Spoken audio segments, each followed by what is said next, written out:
আসলে আজকে এই অনুষ্ঠানটা মত বিনিময়, যথার্থই বিনিময়ের অর্থ হলো দুই দিকেরই কথা। জুলাই যোদ্ধারা, শহীদ পরিবারের সম্মানিত সদস্যরাও কথা বলেছেন।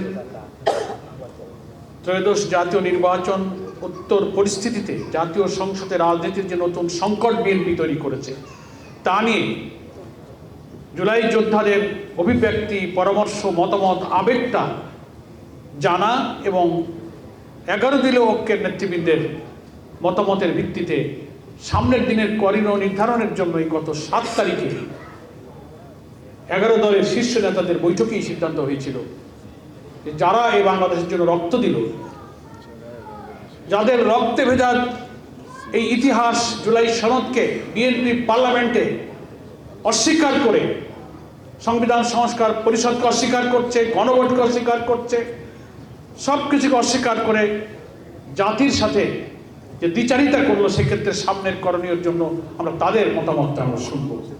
আমি শুকরিয়া জানাই, মোবারকবাদ জানাই। আপনারা কষ্ট করে অসুস্থ অবস্থায় নানান শোকে যেমন ভারাক্রান্ত, আপনাদের রক্ত আত্মত্যাগের মধ্য দিয়ে যে বাংলাদেশ আপনারা চেয়েছিলেন, আমরা চেয়েছিলাম, একদিকে ত্যাগ, রক্ত, জীবন দেওয়ার যে ভার, কষ্টের ভার, সেখানে আপনারা আক্রান্ত, আবার স্বপ্ন পূরণ না হওয়ার ভারেও কিন্তু আপনারা আজকে আক্রান্ত।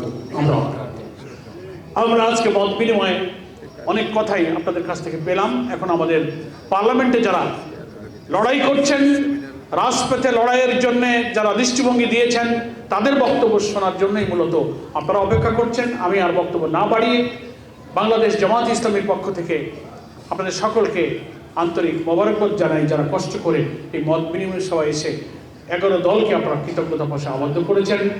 আহতদের জন্য তাদের আশু সুস্থতা এবং আরোগ্য কামনা করছি। যারা জীবন দিয়ে চলে গেছেন, জান্নাতে তাদের উচ্চ মাকাম কামনা করছি। শহীদদের স্বজনদের আল্লাহ তাআলা ধৈর্য ধারণ করার তৌফিক দান করুন, এই দোয়া করে আমি আমার বক্তব্য শেষ করছি।